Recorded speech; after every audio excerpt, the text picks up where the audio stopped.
La nouvelle nourrice est restée paralysée en voyant sa photo d'enfance dans le bureau du millionnaire. La pluie tambourinait contre les vitres de l'autocar qui traversait les faubourgs de Bordeaux.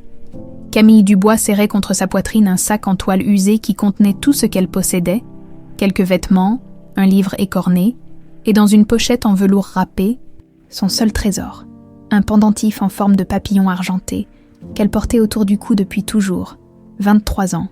C'était son âge. Mais parfois elle avait l'impression d'en avoir le double. Les années passées à la maison Sinclair lui avaient appris à ne compter que sur elle-même.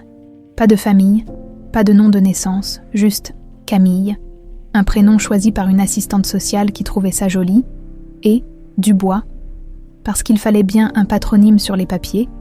Le car s'arrêta devant un portail en fer forgé, d'une élégance intimidante.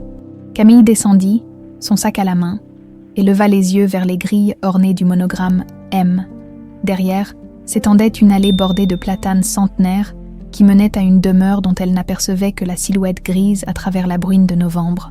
Elle poussa le portail, il était ouvert, et remonta l'allée, ses chaussures modestes éclaboussant les flaques. Plus elle approchait, plus le domaine marchand lui semblait imposant, la façade en pierre blanche, les fenêtres à meneaux, les tourelles discrètes aux angles. C'était un autre monde. Un monde auquel elle n'appartenait pas. « Ne te fais pas d'illusions », se répéta-t-elle intérieurement. « Tu es là pour un emploi, rien de plus. » Elle gravit les marches du perron et sonna. Quelques instants plus tard, la porte s'ouvrit sur un homme d'une quarantaine d'années, vêtu d'un costume 3 pièces impeccable. Son visage était beau mais fatigué, comme si le sommeil le fuyait depuis longtemps. Ses yeux gris avaient cette teinte particulière de ceux qui ont trop pleuré. « Mademoiselle Dubois. »« Oui, monsieur. » Frédéric Marchand. « Entrez, je vous en prie. » Il s'effaça pour la laisser passer. Camille pénétra dans un hall d'entrée majestueux. Le sol était en marbre blanc veiné de gris. Un immense lustre en cristal pendait du plafond, et un escalier monumental s'élevait vers les étages supérieurs. Tout respirait le luxe ancien, discret mais incontestable. « Pardonnez le désordre », dit Frédéric avec un demi-sourire sans joie. Avec un enfant de 5 ans, difficile de maintenir l'ordre. Camille ne voyait aucun désordre. Tout semblait impeccable. Peut-être était-ce sa manière à lui de détendre l'atmosphère. « Suivez-moi, je vous prie. Nous allons discuter dans mon bureau. » Elle le suivit à travers un couloir orné de tableaux de maître et de miroirs dorés, jusqu'à une double porte en chêne massif. Frédéric l'ouvrit et l'invita à entrer. Le bureau était une pièce vaste et lumineuse malgré la grisaille du dehors. Des bibliothèques couvraient 2 murs entiers, remplis de livres reliés en cuir. Un imposant bureau en acajou trônait face à une fenêtre donnant sur un jardin où Camille aperçut un magnifique magnolia, ses branches nues sous la pluie. « Asseyez-vous », dit Frédéric en désignant un fauteuil en velours bordeaux. Camille s'assit, posant son sac à ses pieds. Elle croisa les mains sur ses genoux et s'efforça de paraître calme, professionnelle. Frédéric prit place derrière son bureau. « Vous avez de l'expérience avec les enfants, d'après votre lettre. »« Oui, monsieur. J'ai travaillé 2 ans dans une crèche à Libourne. Et j'ai fait du babysitting depuis mes 16 ans. J'aime beaucoup les enfants. Mathéo a 5 ans. C'est un garçon sensible. Un peu timide. Il a... » Frédéric marqua une pause, cherchant ses mots. Il a perdu sa mère il y a 3 ans. Depuis, il a du mal à s'attacher aux gens, mais il a besoin de stabilité, de douceur. « Je comprends », murmura Camille. Son regard se promena machinalement sur le bureau, s'arrêtant sur les objets posés çà et là, un stylo plume en or, une pile de dossiers, une lampe ancienne, et puis son cœur s'arrêta de battre dans un cadre doré et ouvragé, juste à côté de l'ordinateur. Il y avait une photographie, une petite fille, 2 ans tout au plus, vêtue d'une robe blanche brodée de fleurs.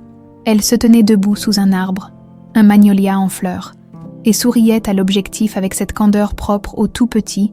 Autour de son cou brillait un pendentif, en forme de papillon. Camille sentit le sol se dérober sous elle. Cette robe, cet arbre, ce visage. Elle connaissait cette image. Elle l'avait vue. Non, pire que ça. Elle était cette image. « Mademoiselle Dubois, vous vous sentez bien ?» La voix de Frédéric lui parvint comme à travers du coton. Elle cligna des yeux, la bouche sèche, incapable de détacher son regard de la photographie. « Cette petite fille, balbutia-t-elle en tendant une main tremblante vers le cadre.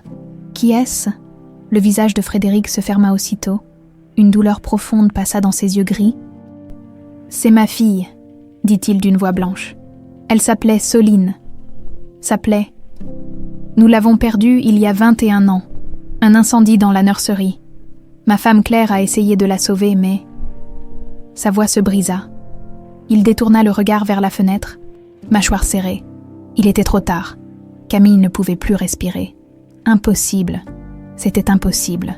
Cette petite fille sur la photo lui ressemblait trait pour trait. Les mêmes yeux en amande, la même fossette au menton, le même nez légèrement retroussé. Et ce pendentif, instinctivement, sa main monta vers son propre cou et agrippa le papillon argenté qu'elle portait toujours. Frédéric suivit le geste du regard et quelque chose passa dans son expression. Un éclair de surprise, peut-être de trouble. « Joli bijou » dit-il d'une voix étrange. « Merci, je l'ai depuis toujours. C'est la seule chose que j'avais quand on m'a trouvée. » Trouvée. Camille se mordit la lèvre. Elle n'aimait pas parler de ça, mais les mots sortirent, malgré elle. Comme attirée par un aimant invisible. J'ai grandi à la maison Sinclair, un orphelinat. On m'y a déposé quand j'avais environ 2 ans, d'après les dossiers. Pas de parents, pas de nom, juste ce pendentif. Le silence qui suivit fut si lourd qu'on aurait pu le toucher. Frédéric l'a fixé avec une intensité troublante, comme s'il voyait un fantôme. Puis il secoua la tête, comme pour chasser une pensée absurde. « Pardonnez-moi, mademoiselle Dubois. C'est juste que... » Il se racla la gorge. « Vous devez comprendre que c'est difficile pour moi de parler de Soline. Mais votre profil correspond à ce que je recherche.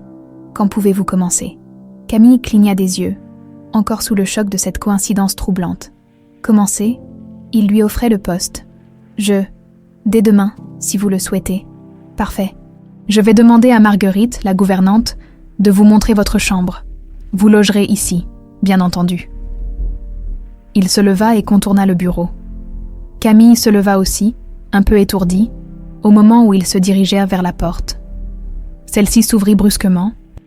Une femme apparut sur le seuil, grande, élégante, la quarantaine, vêtue d'un tailleur crème qui épousait parfaitement sa silhouette. Ses cheveux bruns étaient tirés en un chignon strict et ses yeux noisettes détaillèrent Camille de la tête aux pieds avec un mépris à peine voilé. « Frédéric, on ne m'avait pas prévenu que tu recevais aujourd'hui. »« Véronique ?» Le ton de Frédéric était distant, presque froid. « Je te présente Camille Dubois. Elle sera la nouvelle gouvernante de Mathéo. Camille, ma sœur, Véronique Marchand. » Véronique tendit une main molle que Camille serra brièvement. Le contact était glacial. « Enchantée, » dit Véronique avec un sourire qui n'atteignait pas ses yeux. « J'espère que vous vous plairez ici, mademoiselle. Bien sûr, il faudra respecter certaines règles. Cette maison a son fonctionnement, vous comprenez ? » « Naturellement, » répondit Camille, mal à l'aise. Véronique la dévisagea encore un instant, puis se tourna vers son frère. « Je voulais te parler des comptes du trimestre, quand tu auras un moment. Plus tard, » coupa Frédéric sèchement. Véronique pinça les lèvres mais ne dit rien. Elle jeta un dernier regard appuyé à Camille, puis sortit en refermant la porte un peu trop fort. Un silence pesant retomba. « Ne vous inquiétez pas pour ma sœur, » dit Frédéric avec lassitude. « Elle est protectrice. Depuis la mort de ma femme, elle s'est installée ici pour m'aider avec Mathéo, mais elle peut se montrer un peu brusque. » Camille hocha la tête sans un mot, mais dans sa poitrine, son cœur battait encore la chamade. Cette photographie, ce pendentif, cette ressemblance troublante, qui était-elle vraiment ? Et pourquoi avait-elle l'impression que sa vie venait de basculer ? Marguerite, la gouvernante, était une femme d'une 60aine d'années, au visage rond et bienveillant. Elle guida Camille à travers les couloirs du domaine jusqu'à une chambre située à l'étage des domestiques. Bien que domestique soit un mot trop humble pour décrire l'élégance sobre de la pièce. « Voilà ma petite. C'est modeste, mais confortable. La salle de bain est juste au bout du couloir. Si vous avez besoin de quoi que ce soit, n'hésitez pas. Merci, madame. C'est parfait. » Marguerite lui tapota affectueusement l'épaule et referma la porte derrière elle.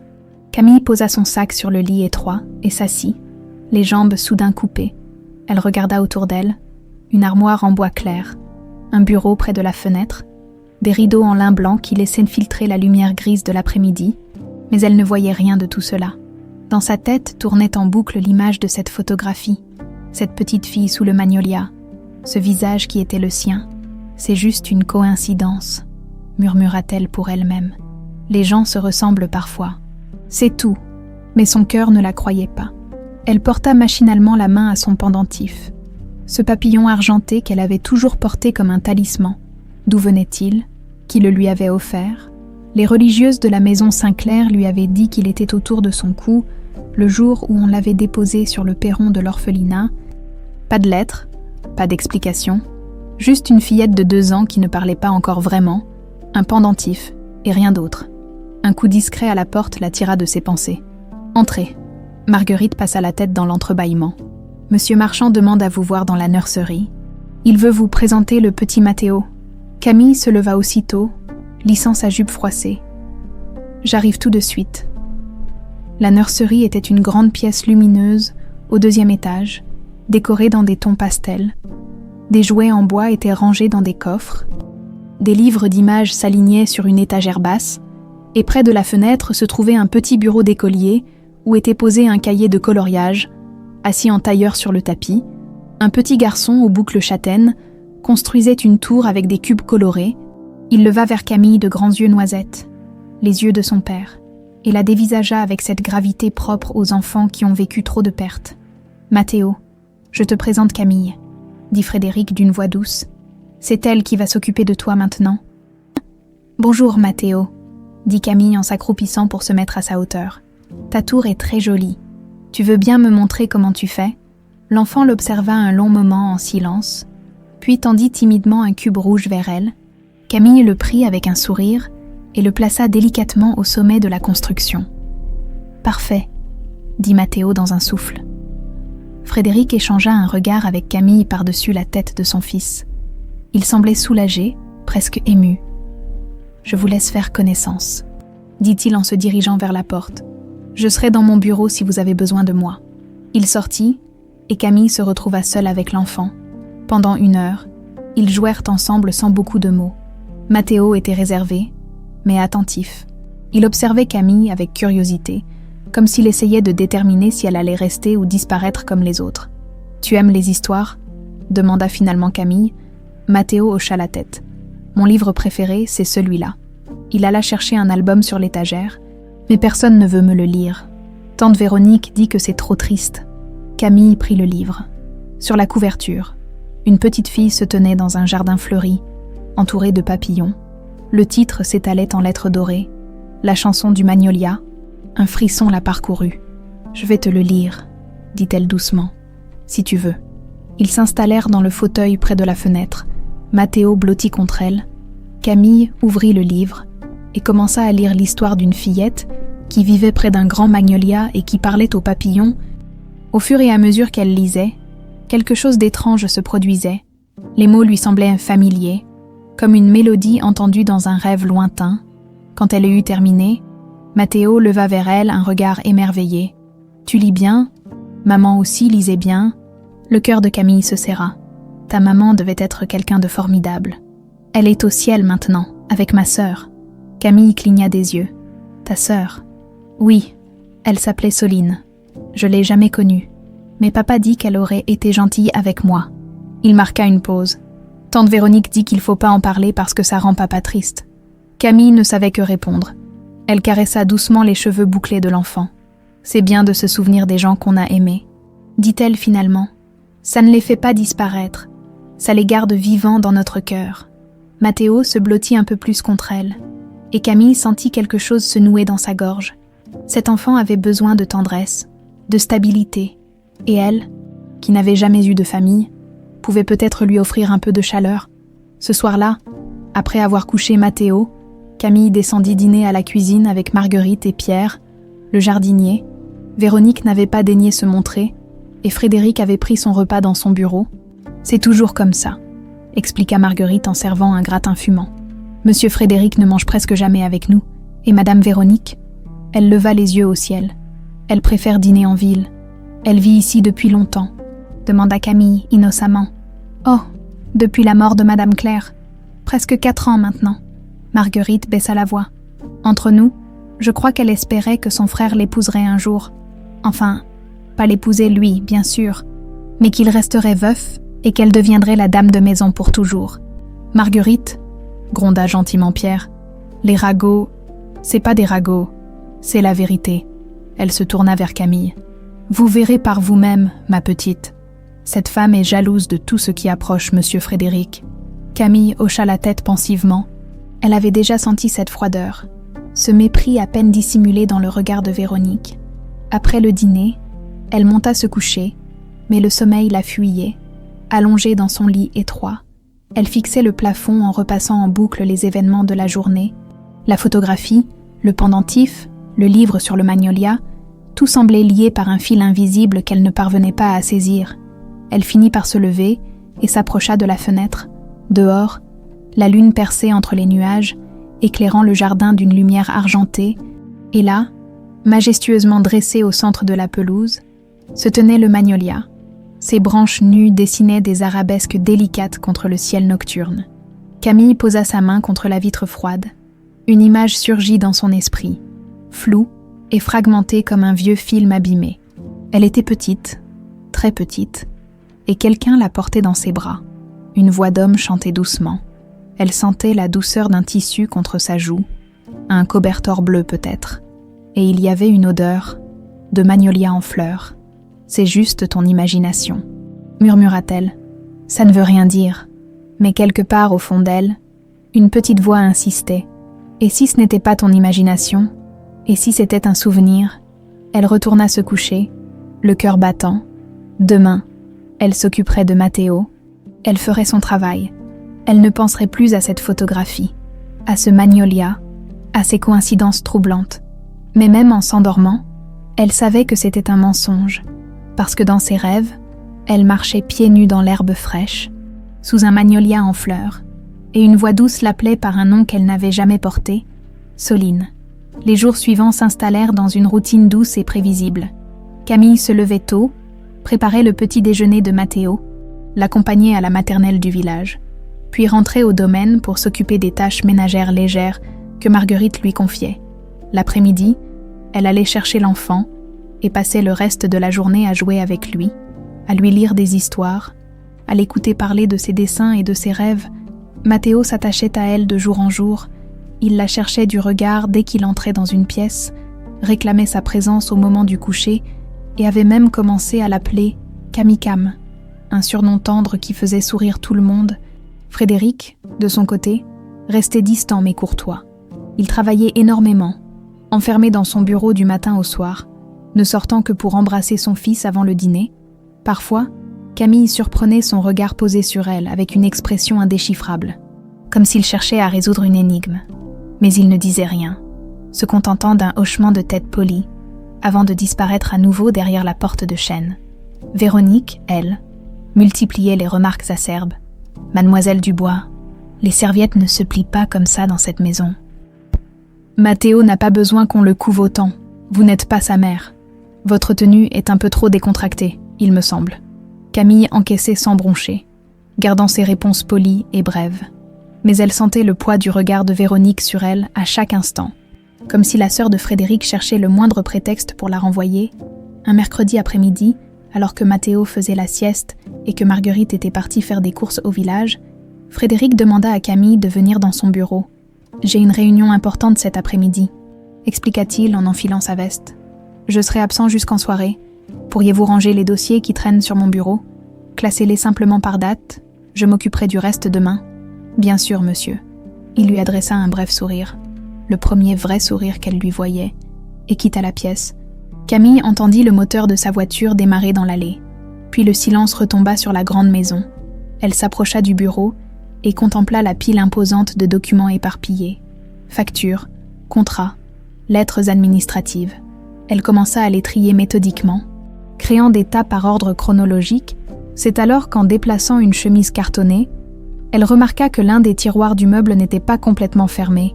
Elle tira dessus machinalement pour le refermer, mais il résista. Quelque chose bloquait le mécanisme. Camille hésita. Elle n'avait pas à fouiller dans les affaires de Frédéric, mais la curiosité fut la plus forte. Elle ouvrit complètement le tiroir et découvrit qu'un objet coincé au fond l'empêchait de coulisser correctement. une boîte en bois de rose, sculptée de motifs délicats. Elle la sortit avec précaution et la posa sur le bureau.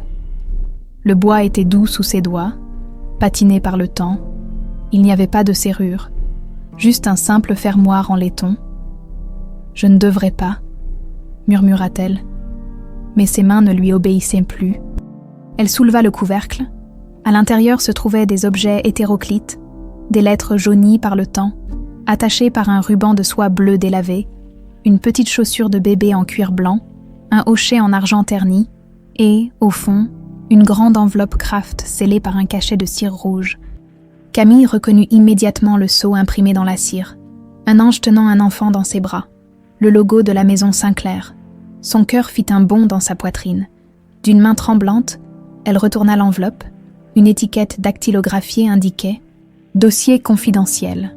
Mars 2003, mars 2003, l'année où elle avait été abandonnée à l'orphelinat. Elle savait qu'elle franchissait une ligne, qu'elle violait l'intimité de Frédéric, mais c'était plus fort qu'elle. Ses doigts brisèrent le cachet de cire, et elle sortit les documents contenus dans l'enveloppe. Le premier était une lettre officielle de la maison Sinclair, datée du 18 mars 2003. « Monsieur Marchand, suite à votre demande de recherche concernant votre fille Soline Marchand, disparue lors de l'incendie du 12 mars 2003, nous avons le regret de vous informer que nos investigations n'ont donné aucun résultat. Aucun enfant correspondant au signalement n'a été admis dans notre établissement durant cette période. Nous comprenons votre douleur et restons à votre disposition pour toute assistance future. Veuillez agréer, monsieur, nos sincères condoléances. Sœur Mathilde Bertrand, directrice. Camille fronça les sourcils. Frédéric avait donc cherché sa fille à la maison Sinclair, mais la réponse avait été négative. Pourtant, elle fouilla dans l'enveloppe et en sortit un autre document, cette fois-ci une fiche d'admission manuscrite. Ses yeux parcoururent les lignes griffonnées à l'encre bleue. Fillette admise le 12 mars 2003, 23h47, âge approximatif, 2 ans, aucun document d'identité, aucune information sur les parents, seul bien personnel, un pendentif en argent en forme de papillon. État de l'enfant, légère déshydratation, quelques ecchymoses sans gravité, pas de maltraitance apparente. Remarque, l'enfant ne parle pas encore, semble effrayé et désorienté. Le monde bascula autour de Camille, la fiche lui glissa des mains et tomba sur le bureau. 12 mars 2003, la même date que l'incendie. Un pendentif en forme de papillon. Une fillette de 2 ans. Non, chuchota-t-elle. C'est impossible. Mais tout concordait. Les dates, le pendentif, l'âge, même les ecchymoses. Elle se souvenait vaguement que sœur Mathilde lui avait raconté.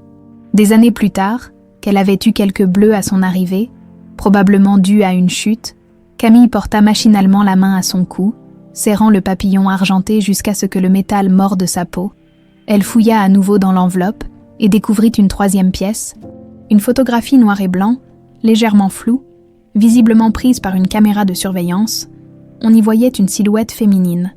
De dos, déposant un petit paquet emmailloté devant le portail de la maison Sinclair, l'horodatage indiquait 12/03/2003, 23,43.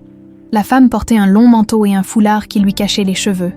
Impossible de distinguer son visage, mais sa stature, sa silhouette.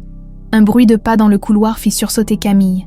Paniquée, elle fourra rapidement les documents dans l'enveloppe, replaça la boîte dans le tiroir et le referma. Elle se leva d'un bond, juste au moment où la porte s'ouvrait. Véronique apparut sur le seuil, un sourire glacial aux lèvres. « Tiens donc, que faites-vous dans le bureau de mon frère, mademoiselle Dubois ? Monsieur Marchand m'a demandé de ranger ses dossiers, » répondit Camille en s'efforçant de garder une voix neutre. Véronique s'avança dans la pièce, ses talons claquant sur le parquet. Elle jeta un coup d'œil au bureau, où les papiers étaient désormais soigneusement empilés. Comme c'est aimable à vous, son ton était venimeux. « J'espère que vous n'avez pas fouillé dans des affaires qui ne vous regardent pas. » « Bien sûr que non. » Véronique s'approcha encore, plantant son regard dans celui de Camille. « Écoutez-moi bien. Petite, je ne sais pas ce que vous cherchez ici, mais ne vous faites pas d'illusions. Vous êtes une domestique. Rien de plus. Mon frère est un homme influent, et des opportunistes comme vous, il en a vu défiler des dizaines, alors ne vous avisez pas de profiter de sa gentillesse ou de la naïveté de Mathéo. » Ai-je été claire ? Camille soutint son regard sans ciller. « Parfaitement clair, madame. » Véronique plissa les yeux. visiblement mécontente de ne pas avoir obtenu la réaction souhaitée. Elle tourna les talons et quitta la pièce en claquant la porte. Camille resta immobile, le cœur battant à tout rompre, puis, lentement, elle se rassit dans le fauteuil, les jambes tremblantes. Les pièces du puzzle s'assemblèrent malgré elle.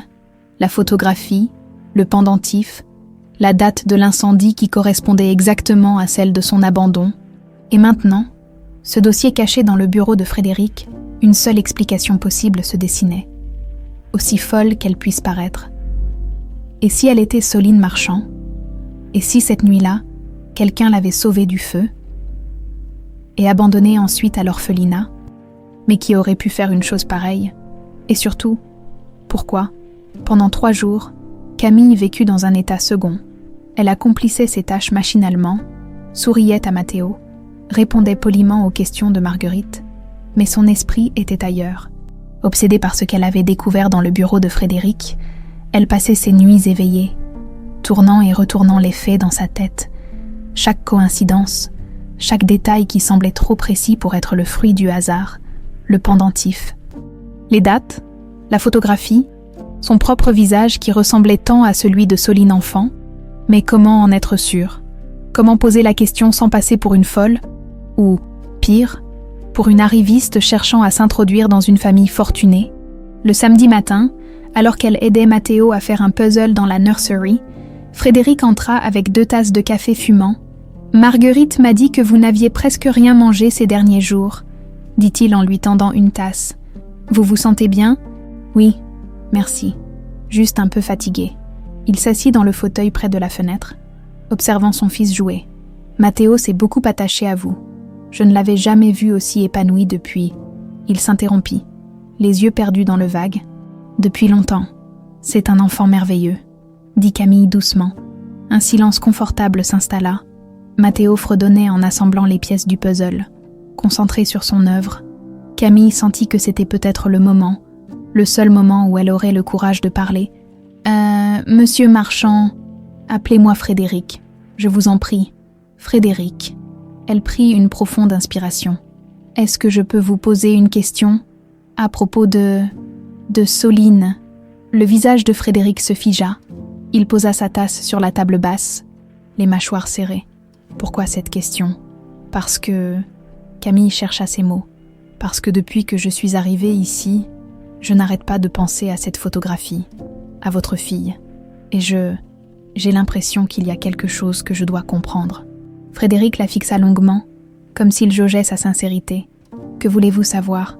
Cette nuit-là, l'incendie, vous étiez certain que Soline qu'elle n'avait pas survécu.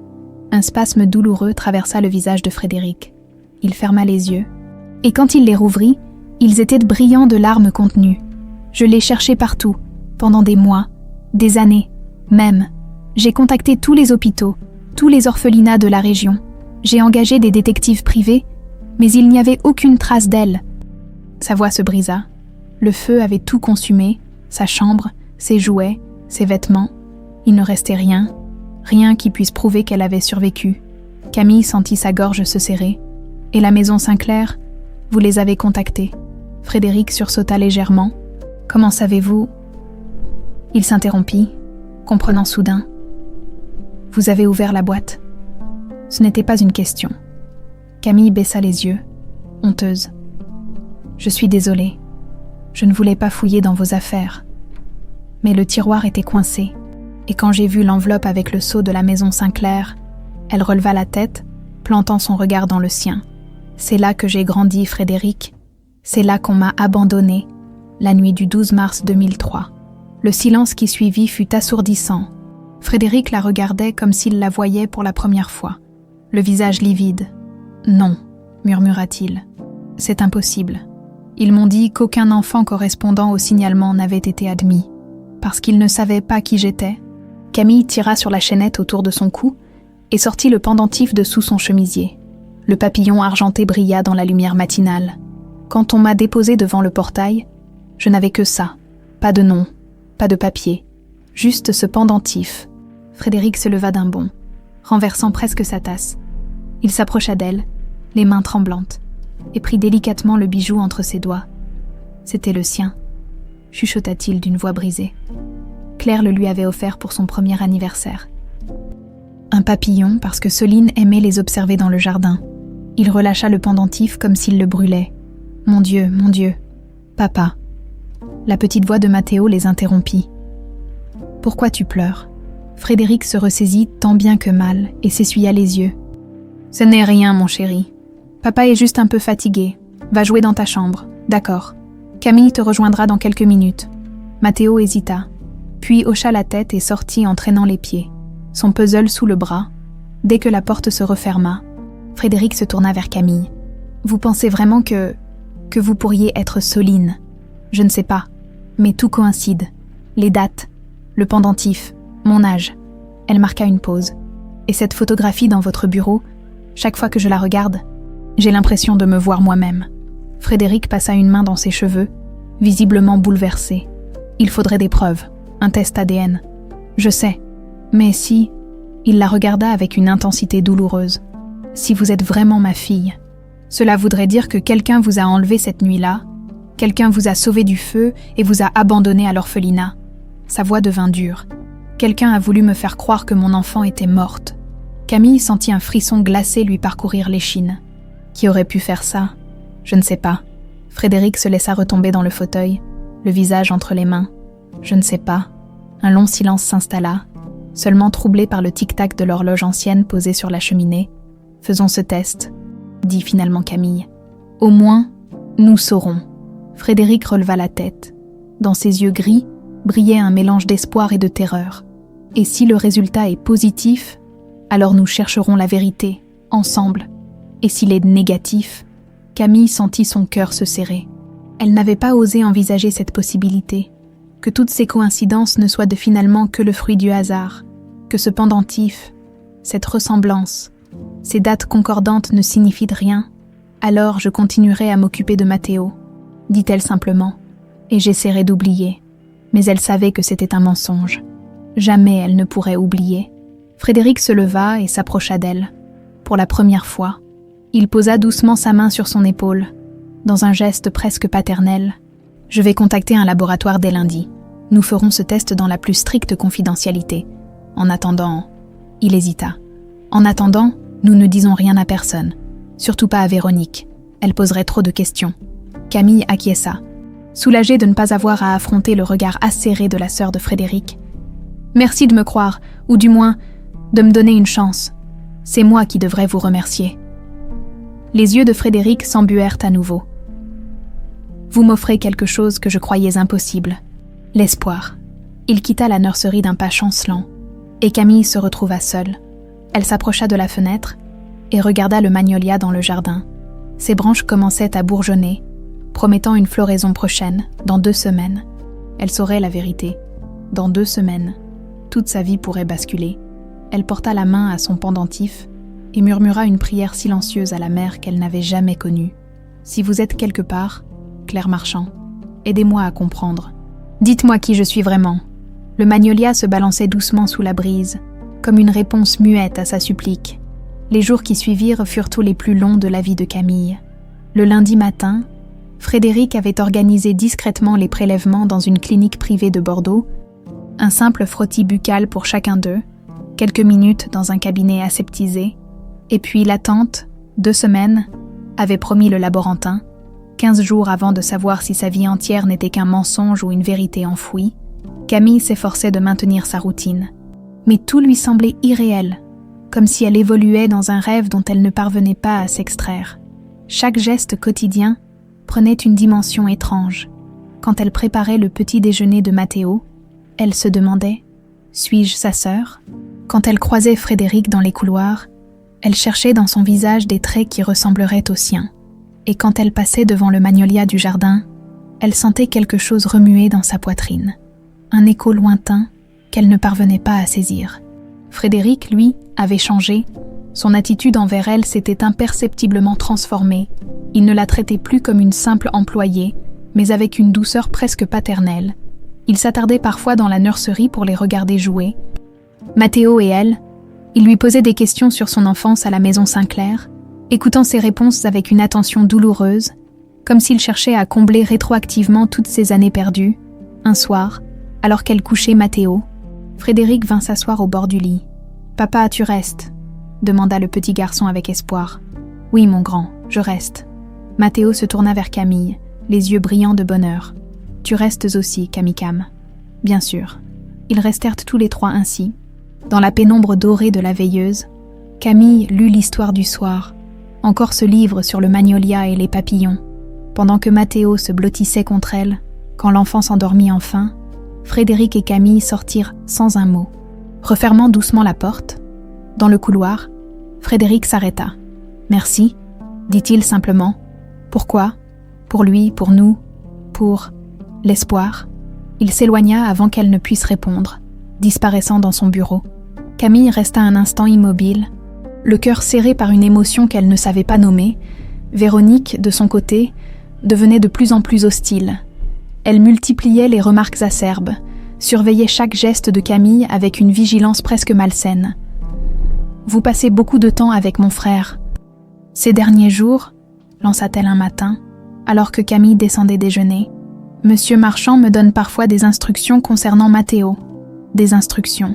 Véronique eut un sourire glacial. « Bien sûr, dites-moi, mademoiselle Dubois, vous n'auriez pas des ambitions qui dépasseraient dans votre simple rôle de gouvernante ?» Camille soutint son regard sans ciller. « Je ne vois pas de quoi vous parlez. »« Oh, je crois que si. » Véronique s'approcha, baissant la voix. « Les jeunes femmes comme vous, jolies et vulnérables, savent parfaitement jouer sur la corde sensible des hommes riches et seuls. Mais Frédéric n'est pas dupe, et moi non plus. Je ne cherche rien d'autre qu'à faire mon travail. Alors continuez à le faire, et restez à votre place. » Elle tourna les talons et sortit, laissant derrière elle un parfum capiteux et une atmosphère empoisonnée. Marguerite, qui avait assisté à la scène depuis la cuisine, apparut avec une tasse de thé chaud. « Ne l'écoutez pas, ma petite. Elle est jalouse. »« C'est tout. » »« Jalouse de quoi ? » ?»« De vous, de l'attention que monsieur Frédéric vous porte. » La gouvernante baissa la voix. Depuis la mort de madame Claire, Véronique s'est comportée comme la maîtresse de maison. Elle pensait que Frédéric ne se remettrait jamais, qu'elle resterait indispensable. Et puis vous êtes arrivée. Mais je ne suis qu'une gouvernante. Marguerite lui tapota la main avec un sourire énigmatique. Pour l'instant, peut-être. Les jours passaient avec une lenteur insupportable. Camille avait l'impression que le temps s'était figé, que ces 2 semaines n'en finiraient jamais. Pour s'occuper l'esprit, elle avait décidé d'enquêter discrètement sur la nuit de l'incendie. Un après-midi, pendant que Matteo jouait avec Pierre dans le jardin, elle descendit aux archives du domaine, situées dans une petite pièce au sous-sol. Les étagères croulaient sous des boîtes poussiéreuses. Camille chercha celle datant de 2003 et en sortit plusieurs.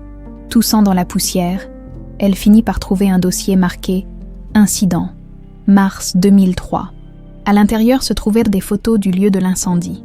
La nurserie ravagée par les flammes, les murs noircis, les restes calcinés du mobilier, et aussi un rapport de police succinct. Incendie accidentel probablement causé par un court-circuit électrique. Aucune victime retrouvée sur place. Enquête classée sans suite. Camille fronça les sourcils. Aucune victime retrouvée. Pas de corps. Alors comment avait-il été si certain que Soline était morte ? Elle continua à fouiller et tomba sur une déposition de Véronique. Datée du lendemain de l'incendie, j'étais dans ma chambre quand j'ai entendu Claire crier. Je me suis précipitée et j'ai vu les flammes dans la nurserie. Claire tentait d'entrer, mais c'était impossible. Les pompiers sont arrivés trop tard, quand ils ont maîtrisé le feu. Il ne restait plus rien. Ma pauvre belle-sœur était effondrée. Elle est morte quelques semaines plus tard, le cœur brisé. Quelque chose dans ce témoignage sonnait faux, trop lisse, trop parfait, comme une histoire répétée et polie jusqu'à ce qu'elle paraisse vraie. Camille replaça les documents dans la boîte, le cœur battant. Véronique était présente cette nuit-là. Elle avait été témoin de tout. Mais si elle cachait quelque chose, qu'est-ce que vous faites ici ? Camille sursauta violemment. Véronique se tenait dans l'encadrement de la porte, les bras croisés, le visage dur. Je cherchais de vieux livres pour Matteo. Monsieur Frédéric m'avait dit qu'il y en avait peut-être aux archives. Des livres pour enfants dans les archives administratives. Véronique s'avança, ses talons résonnant sur le sol en pierre. Vous me prenez pour une idiote. Non, Sortez d'ici, immédiatement. Camille obéit, montant rapidement l'escalier. Le souffle court, derrière elle, Elle entendit Véronique claquer la porte des archives et tourner la clé dans la serrure. De retour dans sa chambre, Camille s'assit sur son lit, les mains tremblantes. Véronique cachait quelque chose. Elle en était certaine maintenant. Mais quoi? Et comment le prouver? Le 14e jour arriva enfin. Camille descendit pour le petit déjeuner avec un nœud dans l'estomac. Frédéric était déjà dans la salle à manger, une enveloppe blanche posée devant lui. Il leva les yeux vers elle, le visage impénétrable. « Les résultats sont arrivés ce matin », dit-il simplement. Camille sentit ses jambes se dérober. Elle s'assit en face de lui, incapable de prononcer un mot. Frédéric prit l'enveloppe d'une main tremblante et l'ouvrit. Ses yeux parcoururent le document. 1 seconde, 2 secondes, 3. Puis il releva la tête. Et Camille vit des larmes couler sur ses joues. « Positive », chuchota-t-il d'une voix brisée. « Compatibilité à 99,9%. » Il laissa tomber le papier sur la table et porta les mains à son visage. « Mon Dieu, Soline, c'est toi, c'est vraiment toi. » Le monde bascula. Camille sentit quelque chose se briser en elle. Comme un barrage qui cédait après des années de pression, elle n'était plus Camille Dubois, l'orpheline sans famille. Elle était Soline Marchand. Elle avait un père, un frère, une histoire. Frédéric se leva brusquement et contourna la table. Il la prit dans ses bras et la serra contre lui, avec une force désespérée. « Ma fille !» sanglotait-il. « Ma petite fille, tu es vivante, tu es là !» Camille s'accrocha à lui, pleurant elle aussi. 23 ans de solitude se déversant enfin dans les bras de l'homme qui était son père. Ils restèrent ainsi longtemps, enlacés, pleurant toutes les années perdues, mais ni l'un ni l'autre ne remarquèrent la silhouette figée dans l'encadrement de la porte. Véronique les regardait, le visage livide, les poings serrés le long de son corps. Véronique disparut avant qu'il ne la remarque. Ses pas silencieux sur le parquet ciré trahissant une maîtrise parfaite de cette demeure qu'elle considérait comme la sienne, dans sa chambre, elle s'effondra sur le lit, le souffle court, le cœur battant à tout rompre. Non, non, non, non. C'était impossible. Soline était morte. Elle l'avait vue de ses propres yeux. Cette nuit-là, emmaillotée dans une couverture bleue, les yeux fermés, respirant à peine, elle l'avait déposée devant l'orphelinat et était partie sans se retourner. Comment pouvait-elle être revenue? Véronique se leva brusquement et se mit à faire les 100 pas. Les ongles mordant la paume de ses mains, il fallait réfléchir, rester calme, trouver une solution. En bas, dans la salle à manger, Frédéric et Camille, non, Soline, s'étaient finalement détachés l'un de l'autre. Ils restèrent assis face à face, se regardant comme si chacun découvrait l'autre pour la première fois. « J'ai tant de questions », murmura Soline en essuyant ses larmes.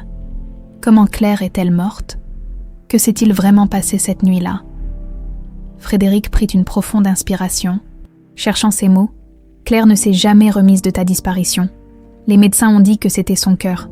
Mais moi je savais la vérité. Elle est morte de chagrin. » Sa voix se brisa. 3 semaines après l'incendie, elle s'est éteinte dans son sommeil. Elle t'appelait encore, même dans ses derniers instants. Soline sentit une douleur aiguë lui transpercer la poitrine. Une mère qu'elle n'avait jamais connue, morte en pleurant son enfant perdu. Et l'incendie qui l'a déclenché. Les pompiers ont conclu à un court-circuit électrique. La nurserie était ancienne, le câblage défaillant, c'était un accident. Du moins, c'est ce que tout le monde a cru. Mais si quelqu'un m'a sauvée cette nuit-là et m'a abandonnée à l'orphelinat, ce n'était pas un accident. Soline serra les poings. Quelqu'un a orchestré tout ça. Quelqu'un voulait me faire disparaître. Frédéric la regarda avec une intensité douloureuse. Qui aurait pu faire une chose pareille? Qui aurait eu intérêt à... Il s'interrompit brusquement, comme frappé par une pensée terrible. Quoi? Cette nuit-là, il n'y avait que 4 personnes dans la maison, toi, Claire, moi et Véronique. Le silence qui suivit fut pesant. Soline sentit un frisson glacé lui parcourir l'échine. Vous pensez que... Je ne sais pas quoi penser. Frédéric se passa une main sur le visage, visiblement ébranlé. Véronique est ma sœur. Elle a toujours été là pour moi, après la mort de Claire. Elle a tout abandonné pour venir vivre ici et m'aider avec Mathéo. Pourquoi aurait-elle... Il n'acheva pas sa phrase. Mais tous deux savaient ce qu'il ne disait pas. Pourquoi aurait-elle enlevé ma fille? La porte de la salle à manger s'ouvrit à la volée. Matteo entra en courant, encore en pyjama, suivi de près par Marguerite qui tentait de le rattraper. « Papa ?»« Camille Cam, vous pleurez tous les deux. Qu'est-ce qui se passe ?» Frédéric s'empressa de s'essuyer les yeux et attrapa son fils dans ses bras. « Ce sont des larmes de joie, mon grand. Des très bonnes nouvelles. » « Quelles nouvelles ?» Frédéric échangea un regard avec Soline. Comment annoncer à un enfant de 5 ans que sa gouvernante était en réalité sa sœur, Camille? Il prit une profonde inspiration. Camille est quelqu'un de très spécial pour notre famille. Quelqu'un qu'on croyait avoir perdu il y a très longtemps. Matteo fronça les sourcils, ne comprenant visiblement pas. « C'est qui ?» Soline s'approcha et s'agenouilla devant le petit garçon, prenant doucement ses mains dans les siennes. « Tu te souviens quand tu m'as dit que tu avais une grande sœur au ciel ?»« Soline. »« Oui. Eh bien... » Soline sentit sa gorge se serrer. Il se trouve que Soline n'est pas au ciel. Elle est ici. C'est moi. Matteo écarquilla les yeux, bouche bée. « Toi, mais tu t'appelles Camille Cam. Je sais, mon chéri, c'est compliqué. Mais je suis vraiment ta sœur. » Le visage de Matteo s'illumina progressivement, comme un soleil perçant les nuages. « Alors tu vas rester pour toujours. »« Oui, pour toujours. » L'enfant poussa un cri de joie et se jeta dans ses bras, manquant de la renverser. Soline le serra contre elle, riant et pleurant à la fois. Marguerite, qui avait assisté à toute la scène depuis le seuil, essuya discrètement ses propres larmes. « Bonté divine, » murmura-t-elle. « C'est un miracle, un vrai miracle. » La nouvelle se répandit rapidement dans le domaine. Pierre, le jardinier, serra chaleureusement la main de Soline en lui souhaitant la bienvenue. À la maison, Marguerite prépara un festin pour célébrer l'événement. Même les employés du vignoble adjacent furent informés que la fille de Monsieur Marchand, disparue depuis 23 ans, était revenue. Seule Véronique restait invisible. Elle avait quitté le domaine tôt le matin, prétextant des courses urgentes en ville. Mais Frédéric n'était pas dupe. Il connaissait sa sœur, il savait qu'elle fuyait. Le soir venu, alors que Matteo dormait paisiblement dans son lit, épuisé par l'excitation de la journée, Frédéric et Soline se retrouvèrent dans le bureau. Frédéric sortit une bouteille de cognac millésimé et en versa 2 verres. « À ton retour, » dit-il en levant le sien. « À la vérité, » répondit Soline. Ils burent en silence, savourant la chaleur de l'alcool et la douceur apaisante du feu qui crépitait dans la cheminée. « Il faut qu'on parle à Véronique, » dit finalement Soline. « Elle doit savoir quelque chose. »« Mais elle rentre demain soir. » Frédéric fixait les flammes d'un air sombre. « J'ai reçu un message d'elle. Elle veut me voir en privé. Alors je serai là aussi. »« Soline. »« Non. » Sa voix était ferme. « Si elle a quelque chose à voir avec ce qui m'est arrivé, j'ai le droit de savoir. J'ai le droit d'entendre la vérité. » Frédéric hocha lentement la tête. Il ne pouvait pas lui refuser ça. Le lendemain soir, Véronique rentra au domaine, alors que la nuit tombait. Elle avait le visage fermé, les traits tirés, comme si elle n'avait pas dormi depuis 2 jours.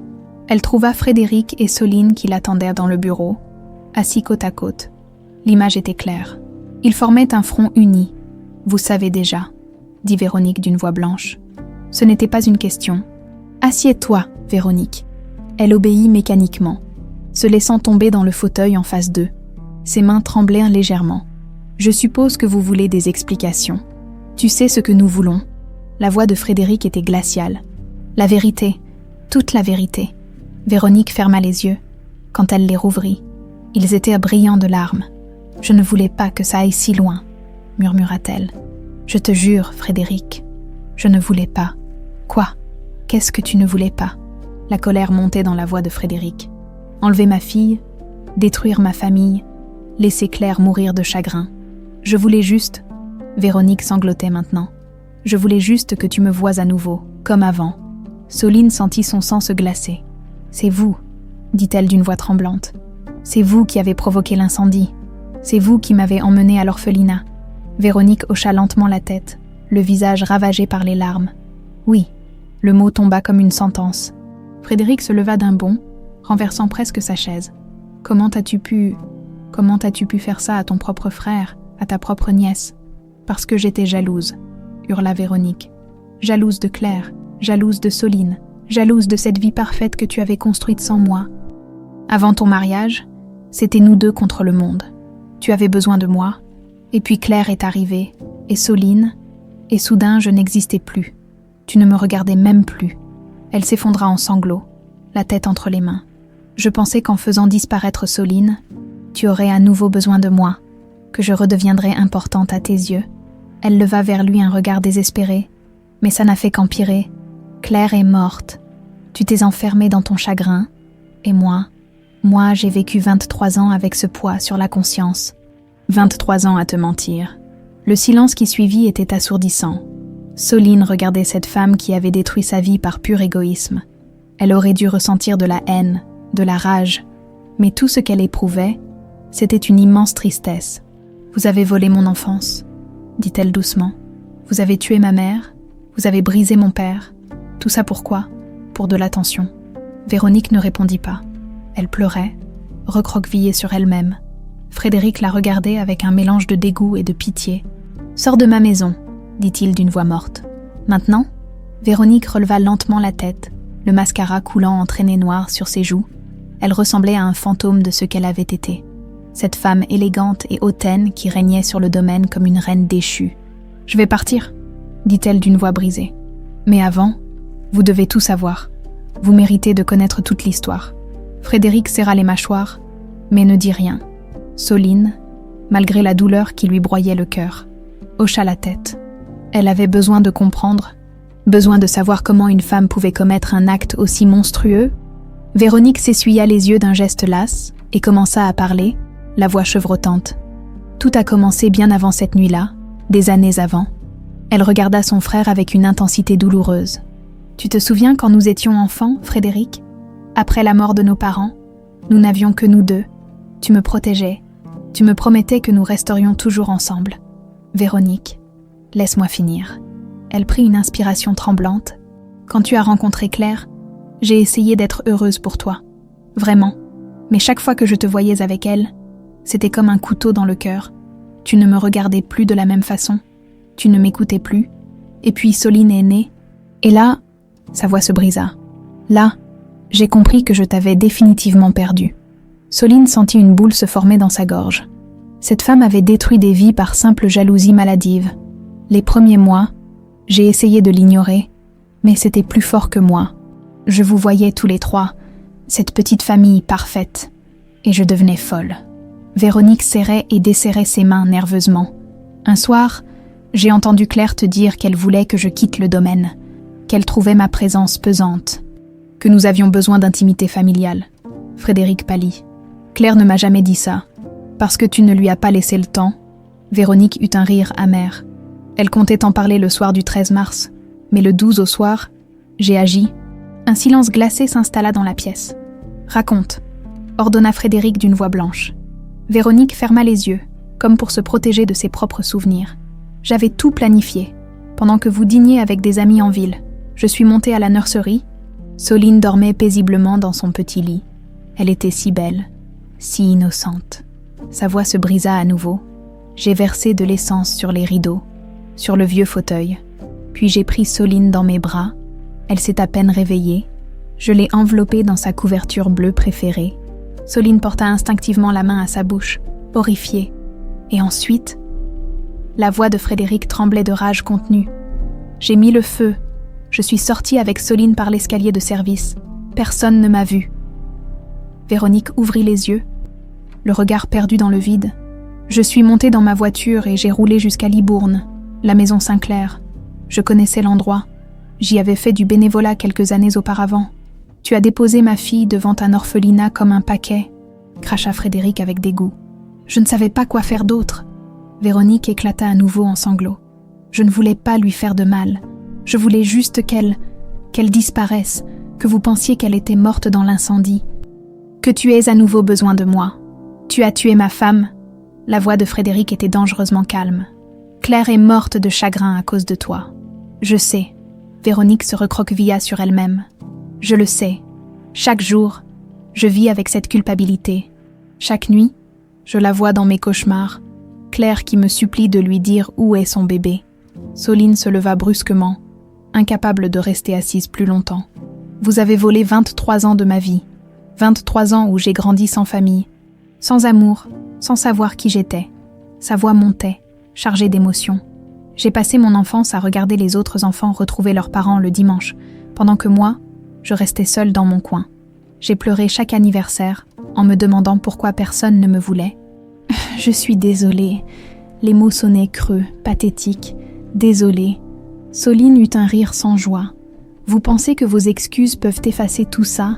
Vous pensez que désolée peut ramener ma mère, rendre à mon père les années qu'il a perdues? Véronique secoua la tête, les larmes coulant sans interruption. Non, je sais que rien ne peut réparer ce que j'ai fait. Je le sais. Frédéric se leva à son tour, s'approchant de sa sœur. Il la dominait de toute sa hauteur. Et pour la première fois, Véronique sembla véritablement petite, fragile, pitoyable. Pendant 23 ans, tu m'as regardée souffrir, dit-il d'une voix basse et terrible. Tu m'as consolée, tu as écouté mes pleurs, tu as assisté aux funérailles de Claire en jouant la sœur dévouée. Et pendant tout ce temps, tu savais que ma fille était vivante. Tu savais où elle était. Je voulais te le dire tellement de fois. Mais tu ne l'as pas fait, hurla Frédéric, perdant enfin son contrôle. Tu as continué à mentir. Jour après jour, année après année, tu as vécu dans cette maison, profité de ma fortune, élevé mon fils, tout en sachant que tu m'avais volé ma fille. Il tremblait de rage, les poings serrés le long de son corps. Soline crut un instant qu'il allait frapper Véronique, mais il se contenta de reculer, dégoûté. Même quand Soline est arrivée ici, même quand tu as vu les ressemblances, tu n'as rien dit. J'avais peur, sanglota Véronique. Peur de tout perdre, peur que tu me haïsses. Eh bien, félicitations. La voix de Frédéric était glaciale. Tu as obtenu exactement ce que tu craignais. Il se tourna vers Soline, le visage ravagé mais la voix ferme. Appelle la police. Véronique sursauta violemment. Quoi?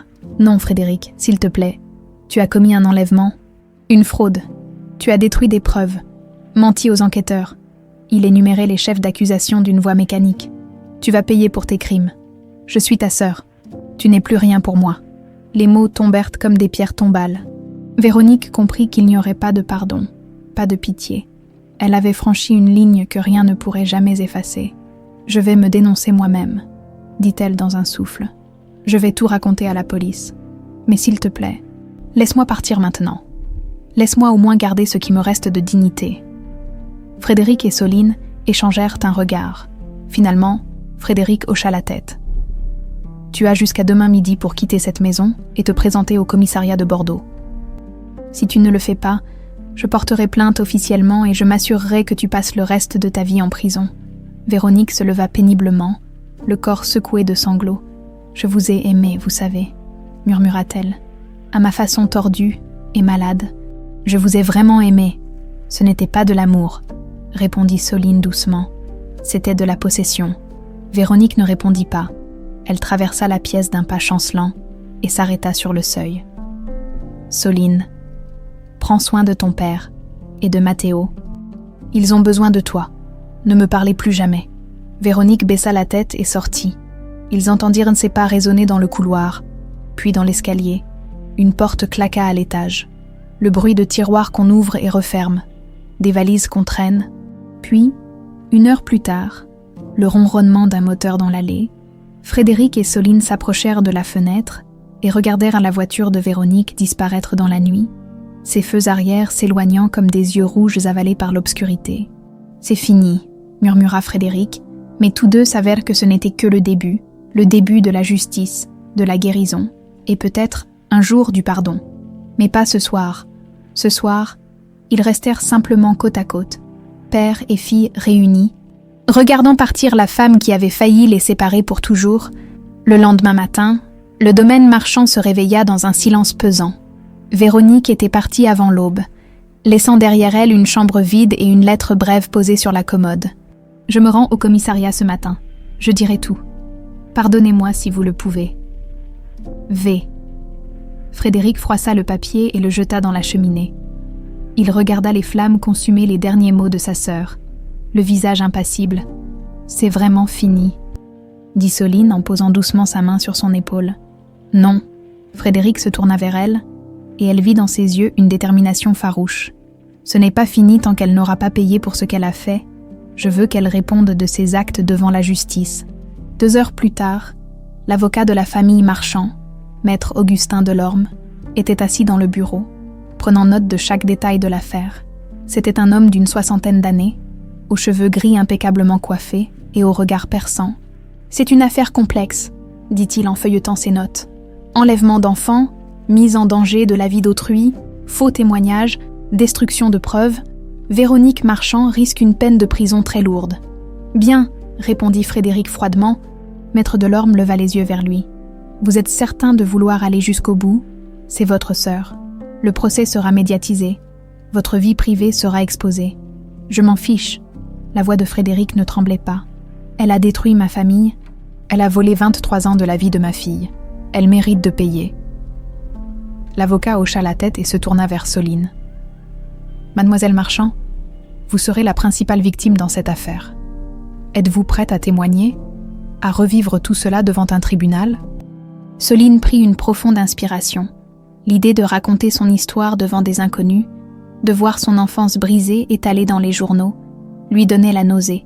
Mais elle pensa à tous ces enfants de la maison Sinclair qui, comme elle, avaient grandi sans famille, à sa mère Claire, morte le cœur brisé, à son père qui avait pleuré une fille qu'il croyait disparue. « Oui », dit-elle fermement, « je suis prête. » En fin d'après-midi, l'inspecteur Laurent Moreau se présenta au domaine.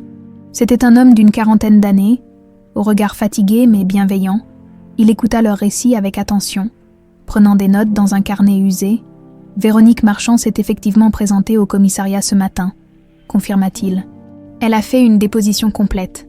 Tout correspond à ce que vous me racontez. Où est-elle maintenant ?»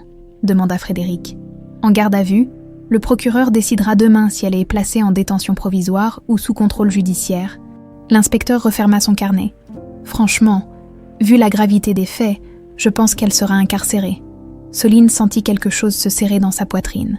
Malgré tout ce que Véronique avait fait, l'imaginer en prison lui faisait mal. Était-ce de la pitié, de la faiblesse ? « C'est normal de se sentir coupable, » dit doucement l'inspecteur, comme s'il lisait dans ses pensées. « Mais rappelez-vous que vous êtes la victime ici, pas elle. » Les jours suivants furent un tourbillon administratif et émotionnel. Il fallut officialiser l'identité de Soline, refaire tous ses papiers, fermer définitivement le dossier Camille Dubois. Maître Delorme s'occupa de tout avec une efficacité redoutable. Légalement, vous êtes maintenant Soline Claire Marchand, annonça-t-il en lui tendant sa nouvelle carte d'identité. Née le 8 janvier 2001 à Bordeaux, fille de Frédéric Marchand et Claire Beaumont. Soline regarda la photo, son nom inscrit en lettres noires. C'était étrange de voir son visage associé à ce prénom qu'elle ne connaissait pas il y a encore quelques semaines. « Je ne sais pas qui je suis », avoua-t-elle à Frédéric ce soir-là, alors qu'ils dînaient en tête-à-tête. « Pendant 23 ans, j'ai été Camille, et maintenant, on me dit que je suis Soline, mais je ne me sens pas être Soline. » Frédéric posa sa fourchette et la regarda avec tendresse. « Tu n'as pas à choisir, tu es les deux. Camille t'a construite, t'a rendue forte et résiliente. Soline, c'est tes racines, ton histoire, ta famille. » Il tendit la main par-dessus la table et serra la sienne. « Tu peux être les deux, tu peux honorer les deux parties de toi-même. » Ces mots la réconfortèrent plus qu'elle ne l'aurait cru. Mathéo, lui, acceptait la situation avec la simplicité désarmante de l'enfance. Pour lui, Camicam était devenue Soline, et c'était merveilleux parce que ça voulait dire qu'elle restait pour toujours. Tante Véronique est partie parce qu'elle a fait quelque chose de très méchant, lui avait expliqué Frédéric avec douceur. Mais maintenant, ta grande sœur est revenue, et elle ne partira plus jamais. Elle était méchante avec Soline, avait demandé le petit garçon. Les sourcils froncés. Oui, très méchante. Alors c'est bien qu'elle soit partie. Puis, avec la logique implacable d'un enfant de 5 ans, est-ce que Soline peut quand même m'appeler Mathéo et pas petit frère, parce que j'aime bien mon prénom ? Soline avait ri à travers ses larmes, et l'avait serré dans ses bras. Bien sûr, Mathéo, toujours. 3 semaines après la confession de Véronique, le procureur confirma la mise en accusation. Véronique Marchand serait jugée pour enlèvement d'enfants, mise en danger de la vie d'autrui, faux témoignages et destruction de preuves. Le procès était fixé dans 6 mois. Elle a plaidé coupable pour tous les chefs d'accusation, informa Maître Delorme. Son avocat demande la clémence du tribunal en raison de ses aveux spontanés et de son repentir. Mais honnêtement, avec la gravité des faits, Elle risque entre 10 et 15 ans de prison. Frédéric ne dit rien, Soline non plus, qu'y avait-il à dire? La justice suivait son cours. Un après-midi, alors que Soline jouait avec Matteo dans le jardin, Marguerite l'appela depuis la porte de la cuisine. « Mademoiselle Soline, il y a quelqu'un au téléphone pour vous, une certaine sœur Mathilde. » Le cœur de Soline fit un bond. Sœur Mathilde, la directrice de la maison Sinclair, la femme qui l'avait élevée pendant toutes ces années. Elle courut jusqu'au bureau et saisit le combiné. « Sœur Mathilde, Camille, pardon, Soline. » La voix familière, douce et un peu chevrotante, lui fit monter les larmes aux yeux. « J'ai lu ce qui s'est passé dans les journaux, mon enfant. Je ne sais pas quoi dire. »« Hein ? Ne dites rien. » Soline s'assit, les jambes tremblantes. « C'est moi qui devrais m'excuser. J'aurais dû venir vous voir, vous expliquer. »« Non, non, je comprends. Tu avais besoin de temps. » Un silence. « Comment vas-tu ? » Je ne sais pas trop. » Soline laissa échapper un rire nerveux. C'est étrange de découvrir qu'on a une famille, un père, un petit frère, une maison. Tu le mérites, ma chérie. Tu as toujours mérité d'être aimée. Les larmes coulèrent librement maintenant. Vous m'avez aimée. Vous et les sœurs. Vous m'avez donné tout ce que vous pouviez. Mais ce n'était pas suffisant. La voix de sœur Mathilde tremblait. Tu méritais tes parents, ta vraie famille. Vous faites partie de ma vraie famille. Soline essuya ses joues. Sans vous, je ne serais pas devenue la personne que je suis.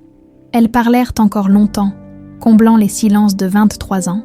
Avant de raccrocher, sœur Mathilde lui fit promettre de venir la voir bientôt. Amène ton père et ton petit frère. Je veux les rencontrer. Je veux voir la famille qui t'a enfin retrouvée. Je vous le promets. Ce soir-là, Soline retrouva Frédéric dans son bureau. Il était en train de classer de vieux albums photos. « Regarde », dit-il en lui tendant un album en cuir bordeaux. « Ta mère avait commencé ça quand tu es née. Elle voulait documenter chaque moment de ta vie. » Soline ouvrit l'album avec précaution. À l'intérieur, des dizaines de photos d'elle bébé, dans les bras de Claire, dormant dans son berceau, riant aux éclats. Sous le magnolia en fleurs, elle était belle, murmura Soline en caressant du doigt une photo de sa mère. Oui, et tu lui ressembles tellement. Ils feuilletèrent l'album ensemble, et Frédéric raconta les histoires derrière chaque photo, les premiers pas de Soline. Son premier mot, « Papa », précisa-t-il avec fierté. Son rire qui emplissait toute la maison. « Merci », dit Soline en refermant l'album. « Pourquoi ? Pour m'avoir cherché, pour ne jamais avoir abandonné. » Frédéric la prit dans ses bras. « Je ne t'abandonnerai plus jamais. Ma fille, plus jamais. » Et pour la première fois depuis qu'elle était arrivée au domaine marchand, Soline sentit qu'elle était vraiment à sa place. Chez elle, les semaines s'écoulèrent dans une douce routine de reconstruction. Le domaine marchand, autrefois hanté par le silence et la mélancolie, résonnait à nouveau de rires et de vie. Matteo courait dans les couloirs en appelant sa sœur. Marguerite fredonnait en préparant des gâteaux. Et Pierre s'occupait du jardin avec un sourire aux lèvres. Mais pour Soline, l'adaptation n'était pas aussi simple qu'elle y paraissait. Chaque matin, elle se réveillait dans sa nouvelle chambre, l'ancienne chambre d'amis que Frédéric avait fait redécorer selon ses goûts, et passait quelques secondes à se demander où elle était. Puis la réalité revenait. Elle n'était plus Camille Dubois, l'orpheline, elle était Soline Marchand, héritière d'une fortune textile, fille d'un magnate respecté, 2 identités, 2 vies, et au milieu, elle, qui essayait de les réconcilier. « Tu sembles perdue dans tes pensées », dit Frédéric un matin au petit déjeuner. Soline reposa sa tasse de café et lui offrit un sourire hésitant. « Je réfléchissais. À qui je suis, à qui je veux devenir. Et à quoi as-tu conclu ? Que j'ai beaucoup à apprendre. » Elle regarda autour d'elle. Le luxe discret de la salle à manger, les tableaux anciens, l'argenterie qui brillait sous la lumière matinale. Pendant 23 ans, j'ai vécu avec rien, et maintenant, j'ai tout. C'est vertigineux. Frédéric posa sa main sur la sienne. Tu n'as pas à tout accepter d'un coup. Prends ton temps. Apprends à connaître cette vie, cette famille, cette nouvelle version de toi. Personne ne te presse. Ces mots la réconfortèrent. Mais elle savait qu'au-delà du confort matériel, ce qui lui manquait le plus, c'était de connaître vraiment sa famille, son histoire, ses racines. « Parle-moi de maman », demanda-t-elle soudain. « De Claire, je veux tout savoir sur elle. » Le visage de Frédéric s'adoucit. un mélange de tristesse et de tendresse. Claire était lumineuse. C'est le seul mot qui lui rend justice. Il ferma les yeux, se remémorant. Je l'ai rencontrée à Paris, lors d'une exposition d'art. Elle était conservatrice de musée, passionnée de peinture impressionniste. Elle avait cette façon de regarder le monde, de voir la beauté partout. « Comment vous êtes-vous mariés ?» ?»« Très vite. » Frédéric eut un sourire nostalgique. 3 mois après notre rencontre, tout le monde nous trouvait fous. Mais nous savions, quand tu rencontres la bonne personne, tu le sais immédiatement. Soline écoutait, buvant chaque mot. Et quand je suis née, ce fut le plus beau jour de sa vie, de nos vies. Les yeux de Frédéric brillèrent. Tu étais si petite, si parfaite. Claire te regardait pendant des heures, comme si elle n'arrivait pas à croire que tu étais réelle. Elle chantait pour toi, toujours la même chanson. Laquelle ? Frédéric se leva et alla chercher une vieille boîte à musique posée sur une étagère. Il la remonta et une mélodie douce et mélancolique emplit la pièce. « La vie en rose », murmura-t-il. C'était sa chanson préférée. Soline sentit quelque chose se briser en elle. Cette mélodie, elle la connaissait, pas consciemment, mais quelque part au fond de sa mémoire. Enfouie dans les premiers souvenirs de sa vie, elle ferma les yeux et se laissa porter par la musique, imaginant une femme aux cheveux clairs qui la berçait en chantant. « Je crois que je me souviens », chuchota-t-elle. Pas de son visage, mais de sa voix, douce et chaude. Frédéric s'essuya discrètement les yeux. « Elle t'aimait tellement, si elle savait que tu es revenu. »« Je sais. » Soline prit sa main. « Et je vais honorer sa mémoire, je te le promets. » Quelques jours plus tard, Soline proposa à Frédéric de l'accompagner à la maison Saint-Clair. Elle voulait qu'il rencontre sœur Mathilde, qu'il voie l'endroit où elle avait grandi. « Tu es sûre ?» demanda Frédéric, hésitant. « Oui, c'est important pour moi. Tu dois comprendre d'où je viens pour comprendre qui je suis. » Ils partirent un samedi matin. Mathéo installé à l'arrière avec son sac à dos rempli de jouets. Le trajet jusqu'à Libourne ne dura qu'1 heure. Mais pour Soline, chaque kilomètre était chargé d'émotions. Quand ils arrivèrent devant le portail de l'orphelinat, Soline sentit son cœur se serrer. Combien de fois était-elle passée par ce portail en rêvant d'une famille qui viendrait la chercher. Et aujourd'hui, elle revenait avec son père et son frère. Sœur Mathilde les attendait sur le perron. C'était une femme d'une 60aine d'années, petite et ronde, avec un visage doux et des yeux pétillants de bonté. « Soline », dit-elle en ouvrant les bras. Soline courut vers elle et se blottit dans son étreinte familière. Cela sentait la lavande et le pain frais, exactement comme dans ses souvenirs. « Je vous ai manqué, sœur Mathilde. Tu m'as terriblement manqué, mon enfant. » Elles se séparèrent, et sœur Mathilde se tourna vers Frédéric. « Monsieur Marchand, je suis heureuse de vous rencontrer enfin. » Frédéric lui serra la main avec respect. « Merci de l'avoir protégé toutes ces années, de lui avoir donné de l'amour quand je ne pouvais pas. C'était un privilège. » Soline a toujours été une enfant extraordinaire. Ils visitèrent l'orphelinat ensemble.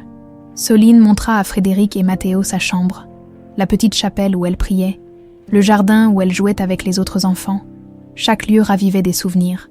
Certains doux, d'autres douloureux. « C'est ici que j'ai grandi », dit-elle en s'asseyant sur un banc sous un vieux chêne. « C'est ici que j'ai appris à être forte, à ne compter que sur moi-même. » Frédéric s'assit à côté d'elle, la gorge serrée. « Je suis désolée que tu aies dû vivre ça. »« Ah, ne sois pas désolée. » Soline le regarda avec tendresse. « Cette vie m'a appris des choses que je n'aurais jamais apprises autrement. La résilience, l'empathie, la gratitude pour les petites choses. » Elle sourit. « Camille m'a rendue forte. Soline me donne des racines, j'ai besoin des deux. » Avant de partir, Frédéric fit un don généreux à la maison Saint-Clair. « Pour les enfants, dit-il simplement, que chacun puisse avoir les mêmes chances que Soline de s'en sortir. » Sœur Mathilde accepta avec reconnaissance et les raccompagna jusqu'au portail. « Reviens nous voir quand tu veux, » dit-elle à Soline. « Tu seras toujours la bienvenue ici. Je reviendrai, je vous le promets. » Les jours suivants, Soline se sentit plus en paix.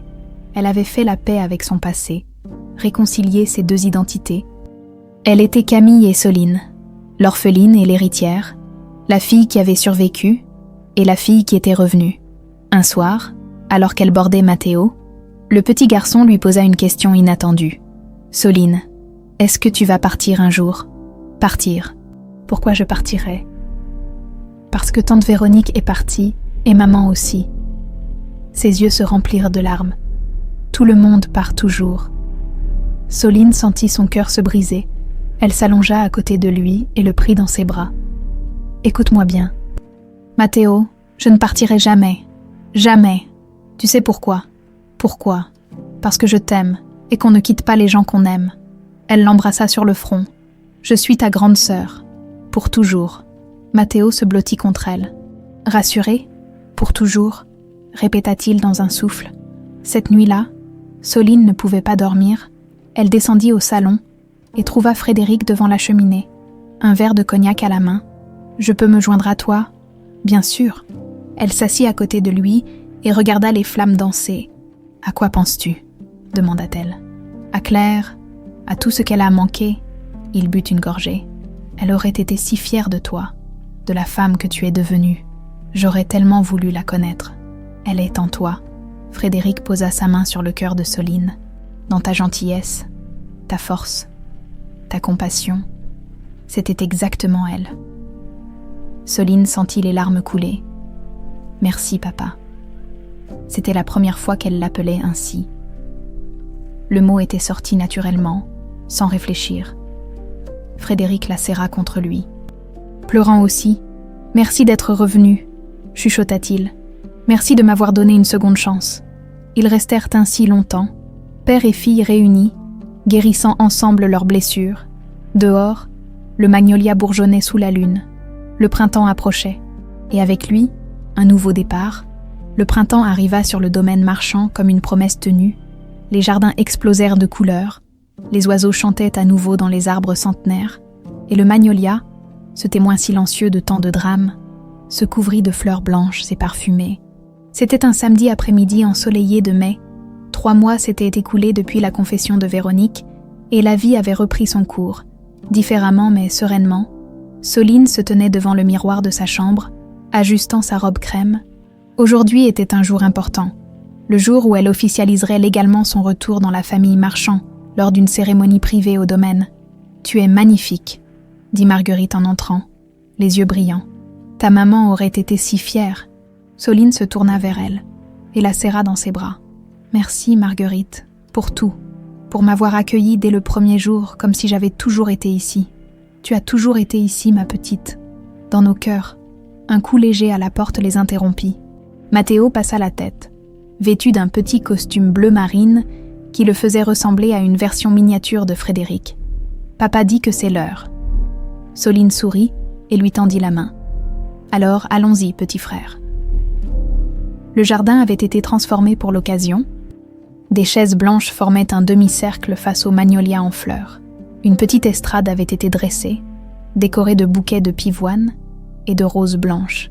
Une trentaine de personnes étaient présentes, des amis proches de la famille, quelques employés fidèles, maître de l'orme, et même sœur Mathilde qui était venue spécialement de Libourne. Mais les 2 personnes les plus importantes attendaient près de l'estrade. Frédéric, élégant dans son costume sombre, et le notaire de la famille, qui officialiserait le changement d'état civil. Quand Soline apparut au bras de Pierre, le jardinier avait insisté pour l'accompagner jusqu'à l'estrade. Un murmure admiratif parcourut l'assistance. Elle avançait lentement, savourant chaque pas, chaque visage souriant, chaque regard ému. Frédéric la regardait avec une telle fierté qu'elle sentit les larmes lui monter aux yeux. « Tu es prête ?»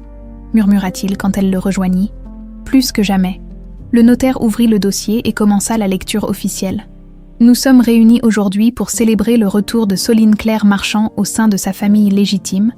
Après 23 années de séparation dues à des circonstances tragiques et criminelles, l'identité de mademoiselle Soline a été établie de manière irréfutable par test ADN et enquête judiciaire. » Il poursuivit en détaillant les aspects légaux, mais Soline n'écoutait plus vraiment.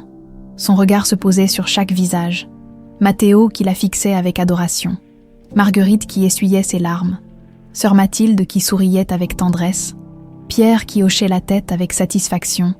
Et par conséquent, je déclare que Camille Dubois cesse officiellement d'exister dans les registres d'état civil, remplacée définitivement par son identité véritable. Soline Claire Marchand, née le 8 janvier 2001 à Bordeaux, fille de Frédéric Marchand et de Claire Beaumont. Des applaudissements éclatèrent. Frédéric se tourna vers Soline et la prit dans ses bras. « Bienvenue à la maison, ma fille. Officiellement et définitivement, Soline se laissa aller contre lui, savourant la chaleur de cette étreinte paternelle qu'elle avait attendue toute sa vie sans le savoir. Quand ils se séparèrent, Frédéric fit signe à Matteo qui s'avança timidement, tenant dans ses petites mains un écrin de velours bleu. « C'est pour toi », dit le garçon, « de la part de papa et moi. » Soline ouvrit l'écrin et retint son souffle. À l'intérieur, reposait un pendentif en or blanc, représentant un magnolia en fleurs, serti de petits diamants qui scintillaient au soleil. « Pour remplacer ton papillon argenté, » expliqua Frédéric. « Même si celui-là restera toujours précieux, celui-ci symbolise ton nouveau départ, ta renaissance. » Les larmes coulèrent librement sur les joues de Soline. Elle retira son ancien pendentif et le tendit à Frédéric. « Garde-le précieusement, c'est le lien qui nous a réunis. » Frédéric le prit avec émotion et l'attacha autour du nouveau collier, de sorte que les deux pendentifs reposaient côte à côte, passé et présent. Dit-il doucement, Camille et Soline, réunis pour toujours. Il attacha le collier autour du cou de sa fille et les invités applaudirent à nouveau. La cérémonie se transforma en une fête joyeuse. Marguerite avait préparé un buffet somptueux. Pierre avait sorti les meilleurs vins de la cave et une petite formation de jazz jouait des mélodies douces sous les arbres. Soline circulait parmi les invités, acceptant les félicitations et les embrassades. Sœur Mathilde la retint un instant à l'écart. « Je suis si heureuse pour toi, mon enfant. Tu as enfin trouvé ta place. Grâce à vous, » Soline serra les mains de la religieuse. « Sans la maison Saint-Clair, sans votre amour, je n'aurais jamais eu la force de devenir qui je suis. Tu avais cette force en toi depuis le début. » Sœur Mathilde sourit, mais je suis contente d'avoir pu l'accompagner. Maître Delorme s'approcha et tout sauta discrètement. Pardonnez-moi de troubler ce moment, mais je voulais vous informer que le procès de Véronique Marchand a été fixé au mois prochain. Le sourire de Soline s'estompa légèrement. Comment va-t-elle ? Physiquement, bien. Moralement. L'avocat haussa les épaules. Elle a accepté tous les chefs d'accusation. Elle ne cherche pas à se défendre. Je crois qu'elle veut juste que tout soit fini. Soline hocha la tête. Malgré tout ce que Véronique lui avait fait, elle ne pouvait s'empêcher d'éprouver une certaine pitié pour cette femme brisée par sa propre jalousie.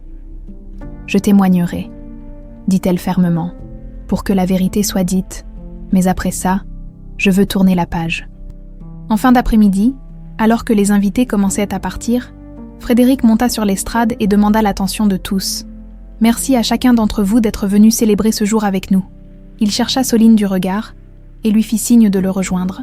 Aujourd'hui marque la fin d'un long cauchemar et le début d'une nouvelle ère pour la famille Marchand. Il sortit de sa poche un objet enveloppé dans du tissu bleu. Quand il le déplia, Soline reconnut immédiatement la couverture de son enfance, celle dans laquelle Véronique l'avait enveloppée cette nuit-là. « Cette couverture a été le linceul de mon espoir pendant 23 ans, dit Frédéric d'une voix tremblante. Je l'ai gardée, incapable de m'en séparer, comme le dernier lien avec ma fille perdue. » Il s'avança vers le magnolia et, avec l'aide de Pierre, attacha délicatement la couverture à l'une des branches basses de l'arbre. Le tissu bleu se balançait doucement dans la brise printanière, comme un drapeau de victoire. Aujourd'hui, cette couverture n'est plus un symbole de perte. Mais de promesses tenues, ma fille m'est revenue, notre famille est complète. Les applaudissements éclatèrent une dernière fois. Matteo courut vers Soline et leva les bras pour qu'elle le prenne. Elle le souleva, et il passa ses petits bras autour de son cou. « Je t'aime, Soline, » murmura-t-il. « Je t'aime aussi, mon petit frère. » Frédéric les rejoignit et les entoura tous les deux de ses bras. Ils restèrent ainsi, enlacés sous le magnolia en fleurs, 3 personnes qui avaient failli être séparées à jamais, mais que le destin avait réunies. Ce soir-là, après le départ du dernier invité, Soline monta dans sa chambre et s'approcha de la fenêtre. Le jardin baignait dans la lumière dorée du crépuscule. Le magnolia, avec sa couverture bleue accrochée à ses branches, ressemblait à un gardien bienveillant veillant sur le domaine. Elle toucha les 2 pendentifs autour de son cou, le papillon argenté de Camille et le magnolia de Soline, et sourit. Elle n'était plus orpheline. Elle n'était plus seule. Elle avait un père qui l'aimait, un frère qui l'adorait, une maison où elle appartenait. 23 ans perdus ne pourraient jamais être récupérés, mais les années à venir seraient remplies d'amour, de rire et de cette paix profonde qui vient du fait d'être enfin à sa place. Soline ferma les yeux et murmura une dernière prière à la mère qu'elle n'avait jamais connue. « Merci, maman, pour m'avoir donné la vie, pour m'avoir aimée, même brièvement. Je promets de vivre pleinement, pour nous deux. » Dehors, le magnolia s'inclina doucement sous le vent, comme une réponse silencieuse à sa promesse. La boucle était bouclée, l'histoire était complète, et sous le magnolia en fleurs, la famille Marchand renaissait enfin,